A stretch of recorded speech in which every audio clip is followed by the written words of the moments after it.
오늘은 요한계시록 3장 1절에서 6절의 말씀으로 주여 살려주시옵소서라는 제목으로 함께 은혜를 나누고자 합니다. 우리가 2007년도 한국교회는 평양대부운동 100주년을 맞이하면서 그러한 부흥이 일어나기를 간절히 갈망하며 그런 목사님과 목회자들과 성도들이 많이 있었습니다. 그런데 왜 그 많은 사람들이 부흥을 갈망했을까요? 그것은 교회가 사대교회처럼 살아나지 않으면 소망이 없다라고 느꼈기 때문입니다. 실제로 우리 교단만 하더라도 2007년도에 300만 명 정도 된다 그랬어요. 우리 교회만, 우리 교단만. 우리 교단 300만, 통합식 300만, 600만. 그래서 장로교 2개의 교단에만 600만 명이고 감리교 한 200만. 그리고 그 순복음교회 이렇게 다 합치고 군소교단 합치면은 한 1000만. 그렇게 된다라고 생각했거든요. 2007년도에는 실제로 300만 정도 우리 교단이 되었습니다. 근데 작년 2024년도 통계는 몇 명일까요? 220만 명으로 약 80만 명이 줄어들었습니다. 이런 추세로 10년 지나면 150만 명, 20년 지나면 100만 명 안으로 들어갈 확률이 상당히 높아져 있습니다.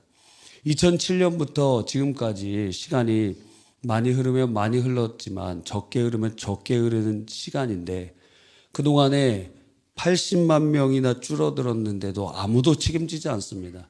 이게 문제라고 생각하지도 않습니다. 2007년 그래서 7월 8일 상암 월드컵 경기장에서 2007년 한국교회 대부흥 100주년 기념 상암 서울대회가 있었어요. 그때 10만 명의 성도들이 모였습니다. 그곳에서 옥하는 목사님이 주여 살려주시옵소서라는 제목으로 말씀을 전하셨어요. 옥하는 목사님은 당시 한국교회를 오늘 우리가 읽은 사대교회와 같이 살았다는 이름은 있지만 죽은 상태다. 그렇게 진단 내리시면서 하나님의 말씀을 증거하였습니다. 그래서 오늘은 바로 그 2007년도 상암 월드컵 경기장에서 증거되었던 주여 살려주시옵소서 그 말씀을 인용하여 그 대부분 조금만 수정해서 함께 은혜를 나누고자 하는 것입니다. 주님께서는 오늘 본문의 사대교회를 책망하십니다. 내가 네 행위를 아노니 네가 살았다는 이름은 가졌으나 죽었느니라. 이름이 살았다고 하는 것은 사대교회의 평판이 이전에 꽤 좋았다는 것을 보여주는 것 같습니다. 이름만 들어도 사대교회 대단하지, 부흥됐지. 성경학자들은 사대교회가 한때 큰 부흥을 경험했던 화려한 과거를 가지고 있다라고 얘기합니다. 그들은 오랫동안 그 후광을 즐기고 있었던 것 같아요. 따라서 사람들 보기에는 지금도 그 관성에 따라 움직이고 있기 때문에 지금도 살아 움직이는 교회처럼 보인다는 것입니다. 열심도 뜨겁고 봉사도 많이 하고 예배도 열정적이고 하나 흠잡을 때가 별로 없다는 것입니다. 그런데 이것은 사람이 보는 시각이고 하나님 예수 그리스도께서 불꽃 같은 눈으로 보는 그 시각은 살았다는 이름은 있지만 죽은 상태였던 것입니다. 그래서 주님 보시기에는 그 교회의 행위에 온전한 것이 없고 죽어 있는 상태였습니다. 여러분, 행위가 무엇입니까? 말씀대로 순종하는 삶이 행위죠. 또 행위가 무엇입니까? 믿음과 행동이 일치하는 삶 아닙니까? 복음을 우리가 아는 것과 같이 복음대로 살아가는 것 아닙니까? 성령께서 우리를 예수 그리스도를 믿게 해주실 뿐만 아니라 예수님과 같은 삶을 살도록 인도해 가시지 않습니까? 그래서 믿음은 필연적으로 행함의 열매들을 가지고 오게 됩니다. 행함으로 구원받는다는 것이 아니라 믿게 하신 성령이 내주하시면서 우리를 그 믿는 바 합당한 삶으로 이끌어 가시는 것입니다. 사대교회 안에서는 몇 사람을 빼고는 전부 과거의 영광을 자랑하고 있지만, 그러나 죽은 자들, 나 과거에 나 교회에서 이런 봉사도 하고 저런 봉사도 했어. 이렇게 산기도도 하고 저렇게 열심으로 봉사도 하고 여전도 회장도 해보고 전도왕도 해보고, 그런데 지금은 죽은 자들이라고 우리는 말할 수 있는 것입니다. 저는 이 사대교회를 보면서 우리의 모습을 돌아보게 됩니다. 저의 모습을 보고 우리 교회의 모습을 보고 한국교회의 모습을 보는 것입니다. 우리는 이 한국교회가 폭발적인 하나님의 은혜를 경험한 것을 우리는 알아요. 그것이 1907년 대부흥운동을 통해서 불이 붙고 그것이 한국교회의 정체성이 되었고 수많은 교회들이 열심을 내고 주를 향하여 쓰임받았던 것을 우리는 압니다. 우리는 많은 것을 자랑하죠. 교회 6만 개의 교회가 있다 자랑했어요. 1000만 성도, 아니 더 나가서 1200만 성도가 있다라고 얘기했습니다. 세계 제1의 교회들, 우리나라에 뭐 여의도 수목원교회도 있고, 그리고 감리교에서 제일 큰 금랑교회도 있고, 뭐 기타 그러한 것들을 많이 자랑했어요. 새벽을 깨우는 대단한 열심, 남에게 뒤지지 않는 헌신, 2만 명이 넘는 선교사들, 많은 헌금, 큰 교회당, 열심 있는 목회자들, 헌신된 목회자들, 자랑거리가 한두 가지가 아닌 것처럼 보입니다. 그래서 우리는 살아있는 것처럼 보이죠. 그런데 그 결과가 무엇입니까? 놀랍게도 한국교회가 그토록 자랑했던 것은 모래성 무너지듯이 무너지고 있는 것을 우리는 목격하고 있는 것입니다. 6만 교회, 코로나 시기 때 거룩한 빛 광성교회 정성진 목사님이 조사해 보니까 통계로 확인할 수 있는 교회만 8,000교회가 문을 닫았다는 거예요. 1000만 성도, 지금 확실한 통계로 800만이 조금 넘습니다. 그런데 그 안에는 가나안 성도, 교회 안 나가는데 자기 지금 신앙생활을 하고 있다는 사람들, 그리고 이단들도 포함되어 있는 수예요.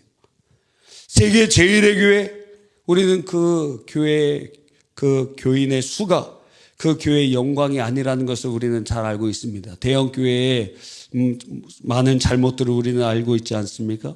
새벽을 깨우는 열심.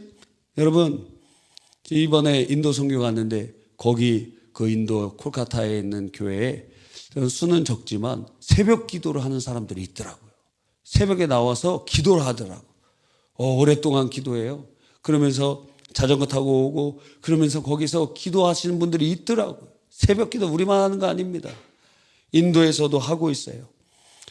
그런데 지금 어때요? 주일 저녁 예배도 다 없어져 가고 수요 예배도 없어져 가고 뭐 새벽 철야 같은 거 지금 이렇게 10시부터 12시까지도 이것도 사실 철야라고 할 수 없죠.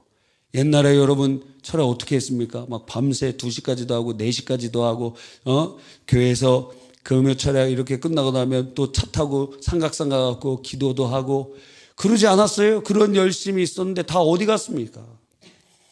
주일 저녁 예배, 수요 예배, 새벽 예배도 한국교회에 점점 없어지기 시작합니다. 남에게 뒤처지지 않는 헌신. 매년 연말마다 교회에서는 많은 성도들이 내년에는 여전도 회장 안 해야지, 이모 안 해야지, 성가대 안 해야지, 교사 안 해야지, 뭐 안 해야지. 매년 성도들이 연말 11월부터 되면 두 가지의 고민에 휩싸입니다. 하나는 다른 교회 가야지, 또 하나는 봉사. 나 내년에는 자기한테 안식년을 줘요. 자기 스스로. 남에게 뒤지지 않는 헌신? 아니에요. 지금 하나님께서 전 세계에 생명을 걸고 헌신하는 수많은 사람들을 그렇게 보이고 계십니다. 인도도 하루에 1명, 2명 정도 매일 순교해요. 전체 인구수에 비해서는 적은 것이지만 그러나 계속 맞고, 우리 얼마 전에 김바울 선교사님 영상도 봤잖아요. 그 막 사람들 때리면서 막 구타하고. 그리고 이번에 거기 갔는데 그 어떤 여학생이 19살인가 뭐 그렇게밖에 안 된 그 학생 교회 가려고 가다가 그 동네 깡패들한테, 무슬림 깡패들한테 후두부를 가격하고 뭐 머리가 다 깨지고 입원하고, 그런데도 열심으로 주를 위하여 헌신하고 있는 것입니다. 2만 명이 넘는 선교사들이 극히 드물어요. 아주 극히 드물어요.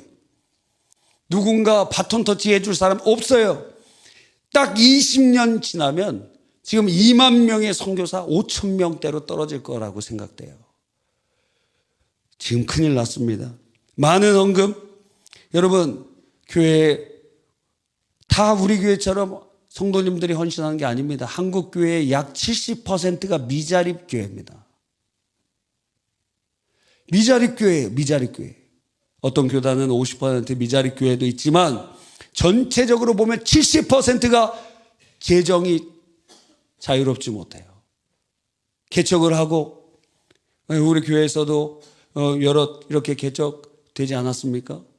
벌써 제가 이렇게 심호할 때부터 한 우리 교회 출신 목사님들이 여러 명 이렇게 개척하시는 모습들을 이렇게 보면은 재정적으로 자립한 교회가 지금 거의 극히 드물다 이거예요. 그만큼 어렵다는 거예요. 큰 교회당, 여러분 그런 거 자랑했더니 어떻게 돼요? 신천지에 넘어가고 안상홍 증인회에 넘어가지 않습니까?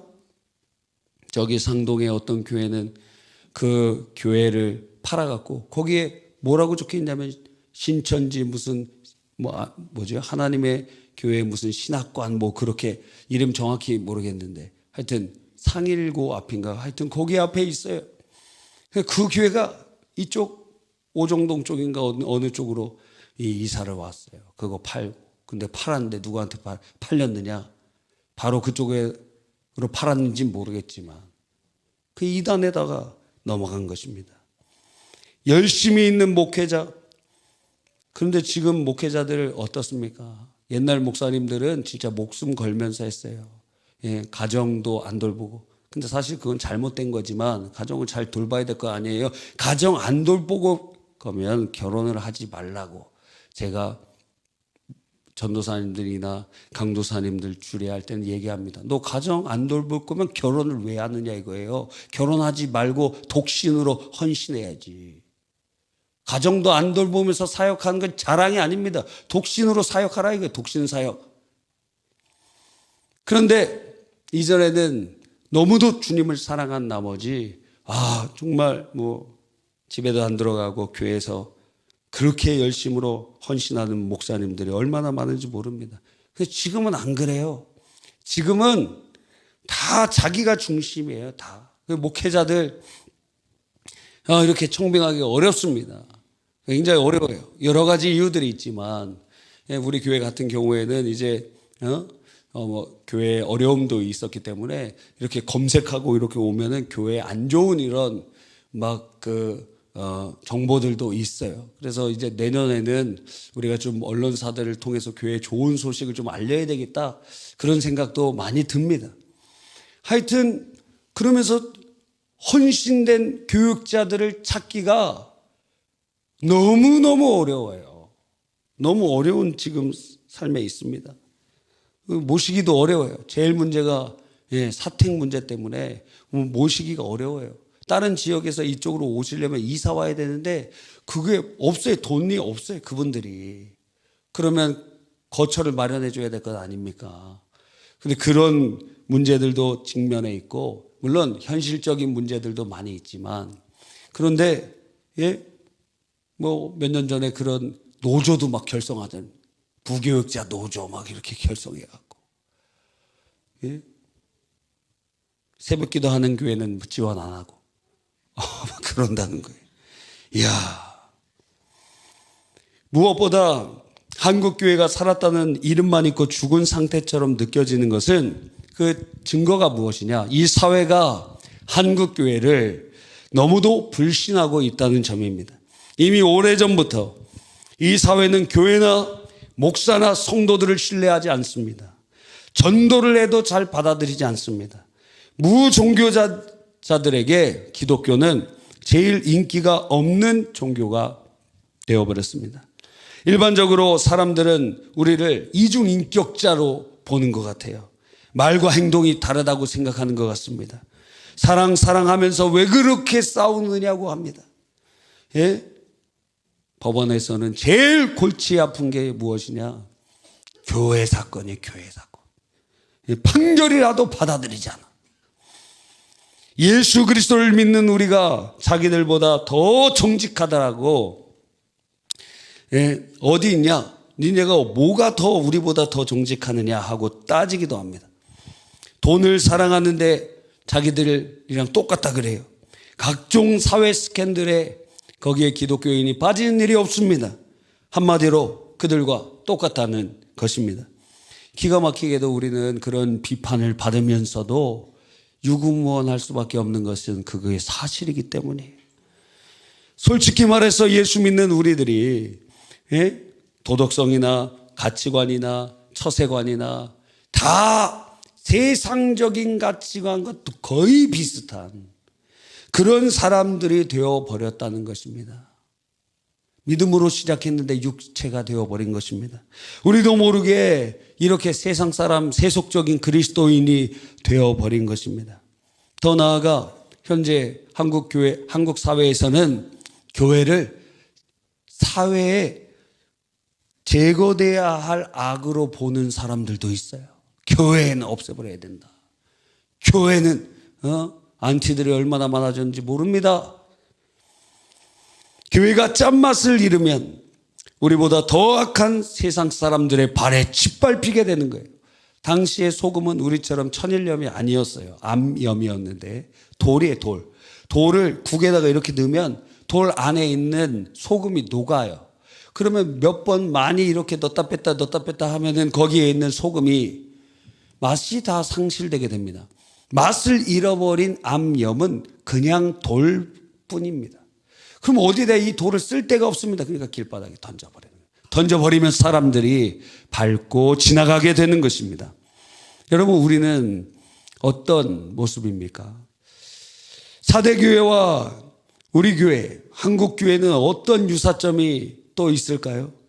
7뼈를 손에 주신 예수님께서 행위가 죽은 교회의 책임을 바로 지도자들에게 묻고 있습니다. 사대교회 사자에게 편지하라고 말씀하시죠. 그 사자는 어떤 학자는 천사라고도 얘기하지만 일반적으로 그 교회를 담임하고 있는 목회자들을 의미합니다. 그러니까 목회자들이 교회를 죽은 교회로 만드는 핵심적인 역할을 하고 있다는 것입니다. 여러분, 교회가 살려면 무엇이 살아야 됩니까? 말씀이 살아야 될 것 아니에요. 그런데 말씀을 가르치거나 설교를 하면서 복음을 변주시킨다는 거예요. 이런 말씀을 증거하면 이 사람이 시험 들까? 저런 말씀을 증거하면 저 사람이 시험 들까? 그러니까 말씀을 원색적인 하나님의 말씀이 증거돼야 심령 골수가 쪼개고 남음이 있고 그의 심령 가운데 죄악이 드러나고 성령으로 수술되고 회개하고 돌이켜야 되는데 교회 안에 통곡 소리가 없습니다. 눈물이 없습니다. 회개가 없습니다. 왜? 말씀이 검처럼 예리한 검처럼 역사해야 되는데 무뎌져 있어요. 아주 무뎌서 아무리 건드려도 조각나지 않습니다. 심령 골수가 드러나지 않습니다. 그리고 나중에는 복음이 얼마나 변질되고 있는지조차도 모르는 둔감해지는 양심이 화인 맞은 자처럼 변해지게 되는 것입니다. 그래서 교회가 듣고 싶은 말씀만 듣고 내가 받아들이고 싶은 말씀만 받아들이다가 결국 어떻게 되느냐? 이름은 살아있는데 죽은 교회가 된다라는 거예요. 원래 성도들은, 청중들은 귀에 듣기 좋은 말씀을 선호합니다. 수많은 성도들이 차를 타고 갈 때 극동방송 듣습니다. 많은 성도들이 집에서 CTS, CBS, CGN TV 봅니다. 유튜브로도 하나님의 말씀 듣습니다. 왜 변하지 않습니까? 귀를 즐겁게 하고 듣기는 잘 듣는데 그대로 살지는 않으니까. 그러니까 그거는 연속극이랑 똑같고 세상 노래와 똑같고 그것은 자기를 변화시킬 수 없는 것이 되는 순종이 없는 귀를 즐거워하는 그러한 외침이 되어버리는 것입니다. 행함이 따르지 않는 믿음은 거짓 믿음이고 구원이 진짜 그 사람 확신이 있는가? 아니 성령께서 믿음을 주시면 그 사람은 또한 거룩한 삶으로 인도해 가시는데 이 사람이 전혀 예수님을 믿는다고 하면서도 변화가 없어요. 변화가 없어요. 그리스도가 그 안에 없는 것이죠. 예수님 그 안에 안 계십니다. 성령님이 그 안에 안 계십니다. 이 사람이 예수님 믿었는데 세상 사람보다 더 악해지고 있다. 예수님이 안 계시니까 그렇지. 거듭나지 않으니까 그렇지. 우리의 삶이 전혀 변하지 않고 종교인이 되어버리고 있지 않습니까? 이름은 살아있는데 죽어있는 모습일 수도 있는 것입니다. 그래서 말씀대로 살지 못하는 죄를 지적하거나 책망하면 예배의 분위기가 금방 싸늘해져 버리는 거예요. 듣기 싫고 거북스럽기 때문입니다. 내가 듣고 싶은 말씀만 듣고 싶어요. 어떤 사람은 노골적으로 그렇게 얘기해요. 우리 성도들이 일주일 동안 세상 가운데 힘들고 어렵게 살았으니 목사님 평안한 말씀, 위로의 말씀, 좋은 말씀, 그런 말씀만 해 주십시오.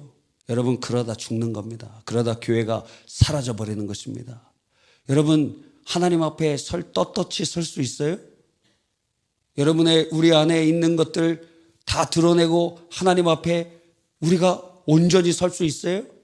우리는 겉으로는 멀쩡해 보이지만 안으로는 평토장한 무덤처럼 썩어가고 있는지도 모르는 것입니다.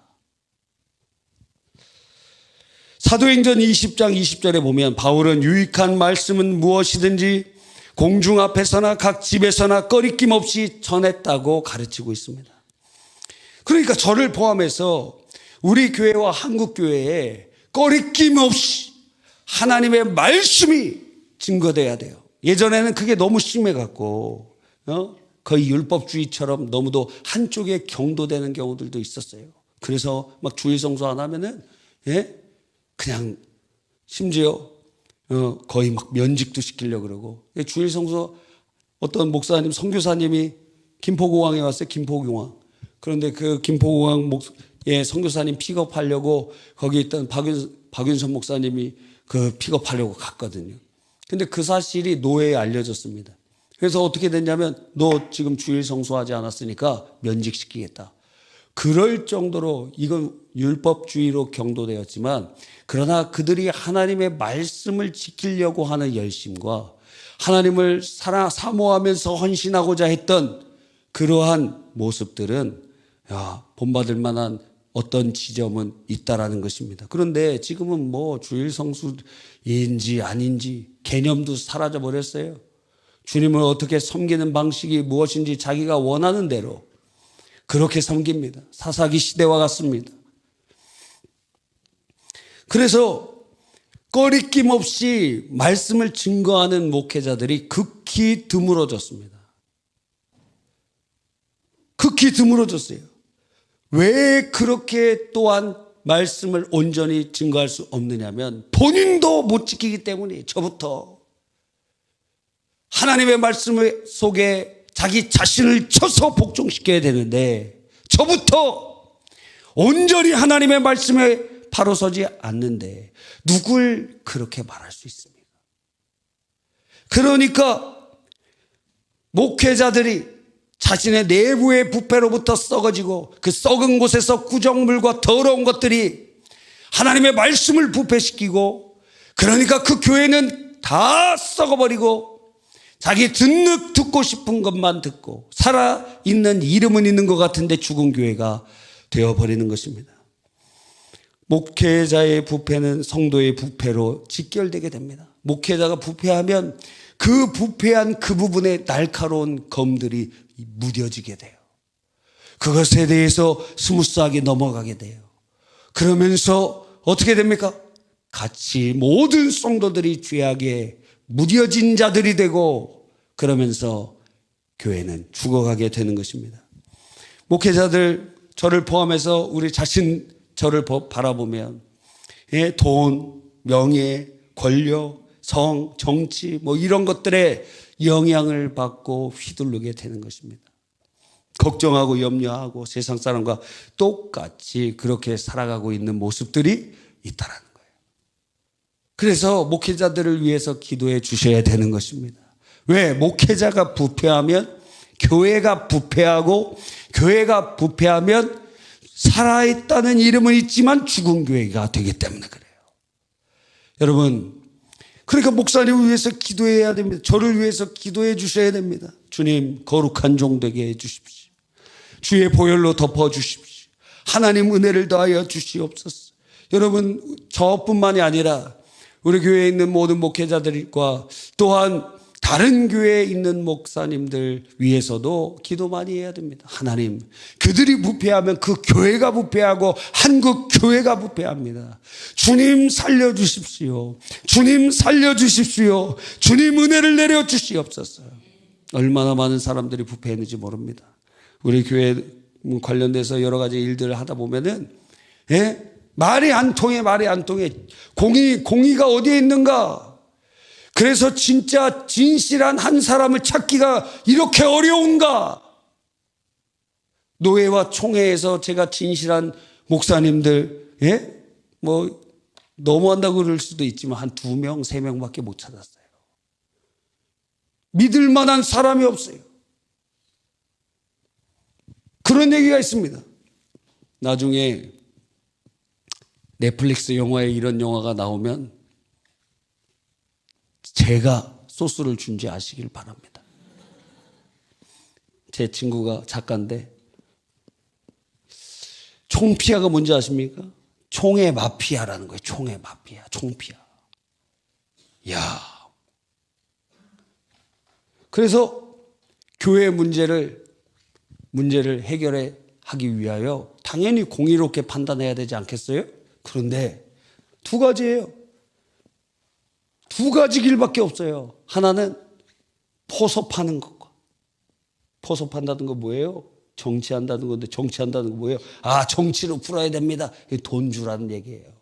정치로 풀어야 된다는 거 돈 주라는 얘기야. 또 하나는 뭐예요? 공격하는 거예요. 이 사람의 흠을 잡고. 그래서 세상보다 더 무서워요. 다 서로 커넥션이 있습니다. 그럼 왜? 다 흠을 붙잡고 있거든. 이런 흠, 저런 흠, 신분의 흠, 혹은 여러 가지 어떤 흠들을 알아서 공격하거나 포섭하거나 총피하다. 그래서 그 드라마는 아마 7부작에서 10부작으로 되게 될 거예요. 주인공이 총피아예요, 총피아. 그래서 제가 알려줬어요. 첫 장면 이렇게 시작해라. 이건 총피아 거두가 이렇게 얘기합니다. 딱 옆모습을 이렇게 보면서, 이거 제가 생각하는 겁니다. 또 다르게 나올지 몰라요.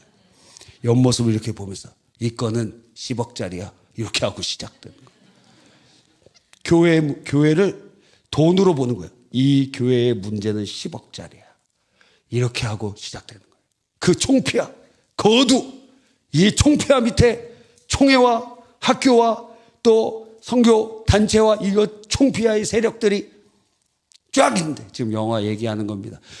쫙 있는데 그런 영화가 오면은 제가 소스를 줬다고 생각을 하시고, 다른 사람한테 알리지 마세요. 이것도 누가 이렇게 알렸느냐 그렇게 하죠.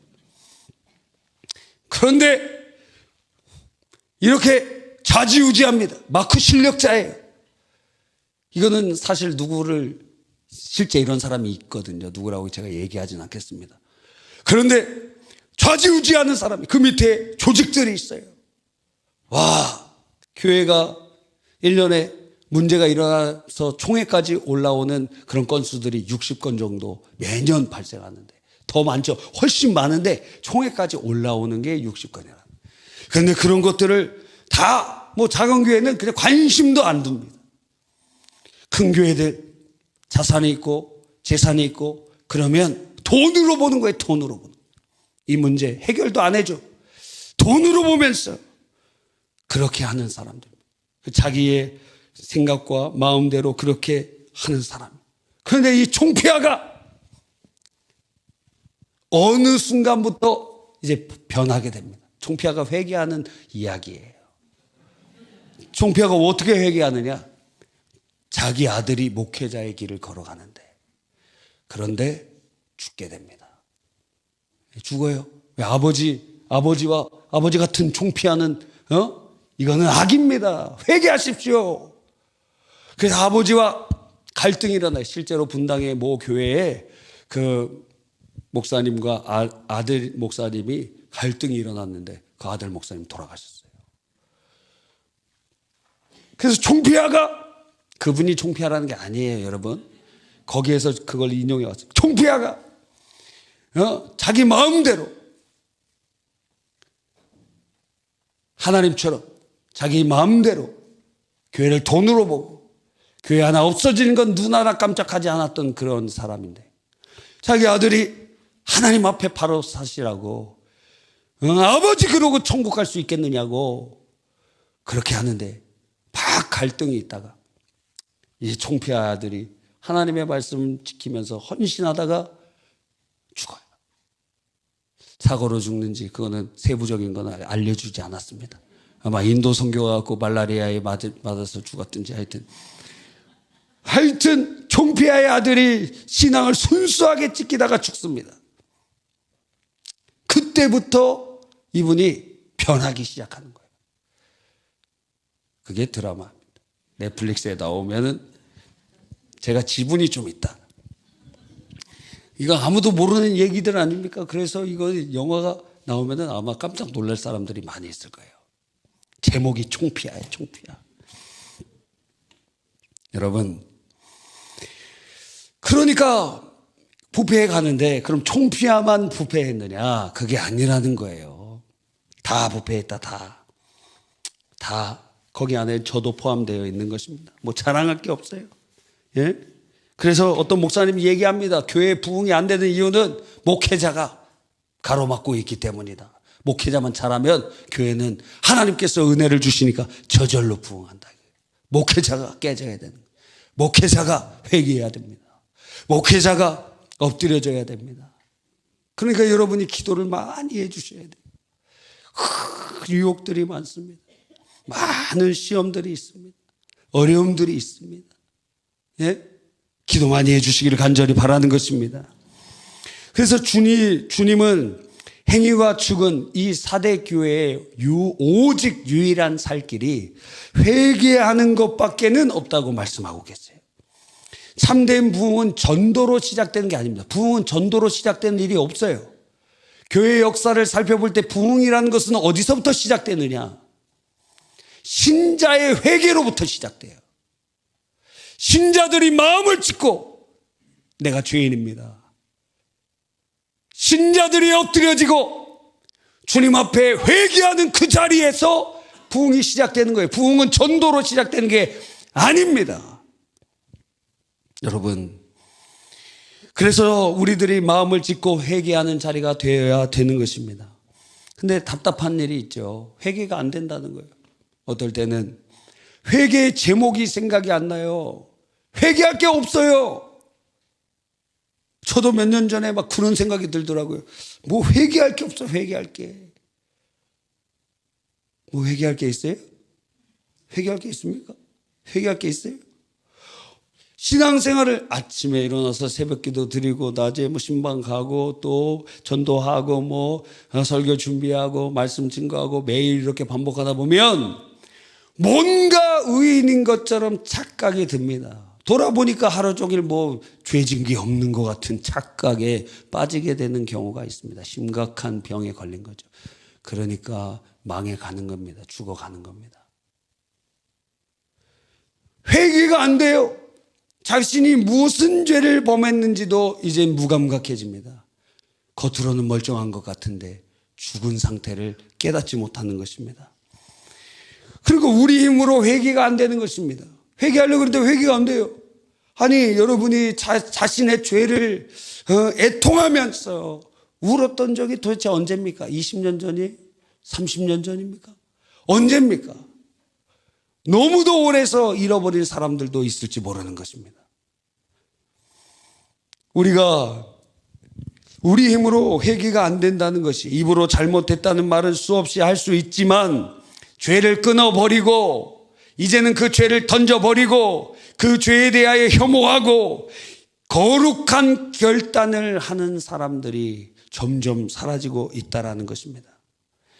그래서 막 참회하고 눈물을 흘리면서, 여러분이 언제 옛날에 눈물 콧물 흘리면서 옆 사람 뭐 신경도 안 쓰면서 막 울었던, 그렇게 회개했던 그때가, 그럼 요즘은 죄를 안 짓기 때문에 회개를 안 합니까? 어쩌면 그때보다 더 많은 죄를 지을지 모르지만 회개하지 않는다. 우리가 회개로 구원받는 거 아닙니다. 예수의 피로 우리의 과거, 현재, 미래의 죄를 다 용서함을 받은 하나님의 자녀가 되었지만, 그렇다고 해서 그 죄를 범하는 사실이 사라지는 게 아닙니다.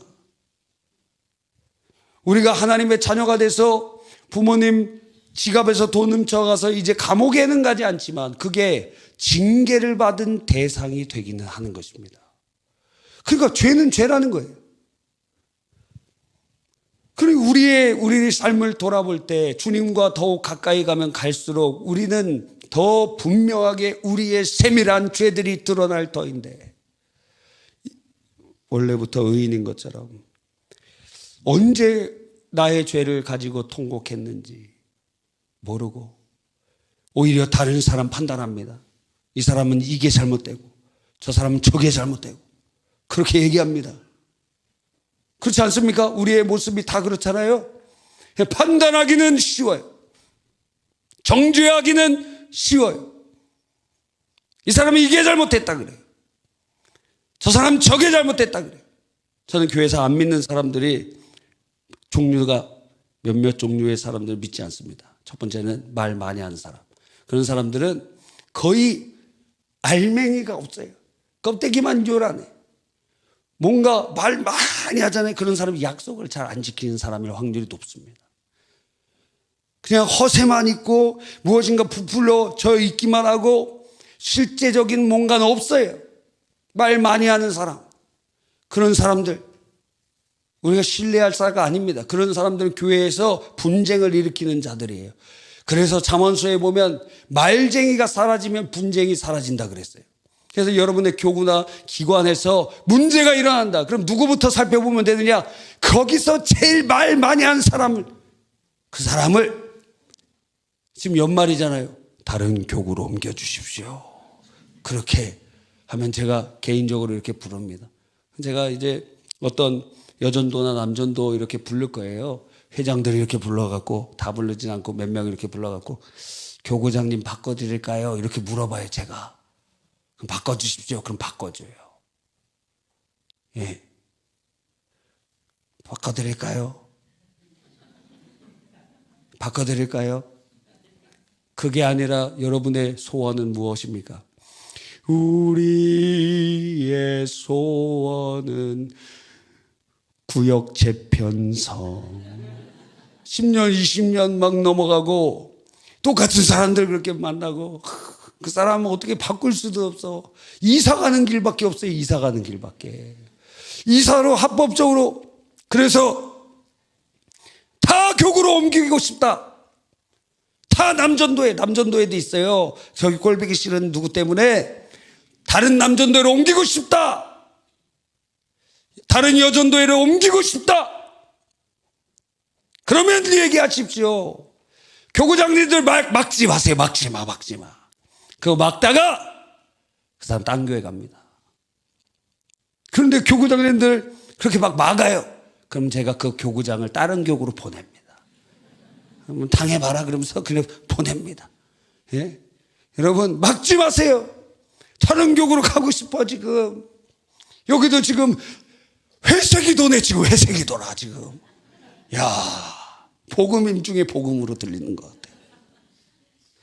여러분 바꿔드린다니까. 어느 남전도회로 가고 싶습니까? 바꿔드립니다. 어떤 여전도회로 가고 싶습니까? 바꿔드려요. 그런데 이걸 얘기하면은 또 드러나잖아. 그 사람을 바꿨다고. 그러니까 다 바꿔달라는 거예요, 지금. 다 재편성해달라는 거예요. 이야. 그럴 마음도 있습니다, 여러분. 실제로. 그냥 다 섞어갖고, 그냥 다, 이제 어려움이 있죠. 그러면 여러 가지 어려움들이 구역예배 드리기도 어렵고 그런데, 한번 그렇게 다 섞어갖고, 또 어떤 사람들은 연령별로 이렇게 나눠달라고 하는 분도 있습니다. 근데 우리 교회가 45년째 됐기 때문에 또 고연령이신 분들이 많아요. 그분들은 또 어떻게 해요? 그분들끼리 어떻게 모이기도 힘들어요. 어떻게 해요? 여러분들 곧 그 나이 돼요. 나는 언젠가 계속 젊을 거라고 착각하지 말라 이거예요. 뿌린 대로 거둘 날이 오게 된다 이거예요. 자, 그래서 마음껏 이렇게 연령별로 나눠주려고 하는데, 그래서 지금 3청에서 7교구로 다 신원들을 그렇게 지금 편성되잖아요. 나중에 이렇게 많이 되면은 저절로 나이대로 이 교구들이 계속 그렇게 7교구, 8교구, 9교구 이런 식으로 오면서 1교구, 2교구 이거는 나중 몇십 년을 바라보는 겁니다. 그러면 거기 있는 사람들은 다 죽고 1교구부터 죽는다는 게 아니에요. 우리들이 30년, 40년 후에 교회 이렇게 교구 편성되어 있는데 이 바톤 터치하고 다 죽고 우리 다 죽고 그러면 거기 위에서 이제 이들이 이제 7교구가 1교구 되고 2교구 이렇게 되는 거예요. 그 지금 3, 40년을 바라보면서 지금 하고 있는 겁니다. 죽지 마시기 바랍니다. 안 죽는 방법 딱 한 가지. 여러분 살아있을 때 예수님 다시 오시면 안 죽어. 그 사람 순교자의 영광과 똑같아요. 부활의 영광에 참여하는 자, 예수님 오실 때 살아있는 자, 그 사람 순교자와 같은 영화로운 하나님의 축복을 받게 됩니다. 그러니까 어떤 사람들은 제때는 오지 마시지요 이런 분들이 있는데 그건 성경을 안 읽는 사람들이에요. 환난 때문에 두려워합니까? 걱정하지 마세요. 환난을 이길 힘을 주님이 주시는 거예요. 우리는 연약해서 안 돼요. 우리는 이겨낼 수 없어요. 물론 여러분이 병원에서 이빨도 막 뽑고 예? 어떤 분은 막 턱도 깎고 막 눈썹도 막 찍고 다 그런 대단한 분들이 많이 있지만 예? 하나님 함께 하시면은 우리는 넘어져도 주님은 이겨내게 하시는 것입니다. 그래서 재림하실 때 살아있는 자들을 죽음을 보지 않고 부활의 영광에 이르게 될 것이요 구원의 놀라운 축복을 누리게 될 것입니다. 마라나타. 그래서 그 초대교회 성도들의 기도 제목은 그거였어요. 기도할 때마다 마라나타 주 예수여 오시옵소서. 마라나타. 근데 어떤 목사님이 이런 얘기해갖고 저는 그거 할 때마다 그 생각이 나요. 말하나타. 그래서 마라나타 그러면 말하나타 그게 계속 생각나. 그런 게 많아. 그 목사님 그 얘기 안 들을 걸. 또 하나가 무엇이냐면 믿는 사람들은 군병이잖아요. 군뱅이 같으니 그게 계속 생각나요. 여러분도 아마 오늘부터 생각날지도 모릅니다. 예? 마라나타 그러면 말 하나 탄 사람이 막 생각날 거예요. 이제 주 예수여 어서 오시옵소서 하는 건데 계속 그게 오버랩돼. 여러분 회개가 안 돼. 회개로 울어본 적이 별로 없어요. 폭삭 속았수다 보면서는 펑펑 울고 예? 어떤 분은 야구팀 지지하는데 떨어져 갖고 펑펑 울고 별것으로는 다 울지만 그런데 우리가 우리의 죄로 말미암아 애통하며 예? 자녀를 위해서 막 울어요. 여러분이 자녀를 위해서. 저는 교회 기도만 거의 하거든요. 그러니까 자녀나 식구를 위한 기도는 거의 하지 않습니다. 여러분이 대신 해 주시길 바랍니다. 예. 상부상조 해야 되지 않겠어요? 저는 여러분 기도한다고 여러분 아픈 분들 막 기도하고 예? 오늘 기도받으러 오신 분들도 계신데 그분들 위해서 기도한다고요. 하나님 불쌍히 여겨주시고 저희 자녀들을 위해서는 그렇게 기도 안 해요. 저희 아내를 위해서도 그렇게 기도 안 해요. 교회 성도들을 위해서 기도하지. 그럼 여러분이 기도해 줘야 될 거 아니에요. 맞아요, 틀려요? 야박하게 하지 말자 이겁니다. 여러분, 그러니까 회개가 잘 안 돼요. 회개의 영을 부어달라고. 우리가 죄 안 짓는 게 아니잖아요. 회개의 영을 부어주십시오. 간절히 기도해야 돼요. 통곡하며 기도할 수 있도록 하나님 은혜를 주시옵소서. 하나님, 내가 완악해져서 내가 무슨 죄를 짓는지도 파악이 안 됩니다. 하나님, 회개하려고 그러는데도 회개가 안 됩니다. 우리가 진정한 회개를 하고 세상 앞에서 새 옷을 갈아입으려면 성령님의 은혜가 필요하다는 것입니다. 주님, 도와주세요.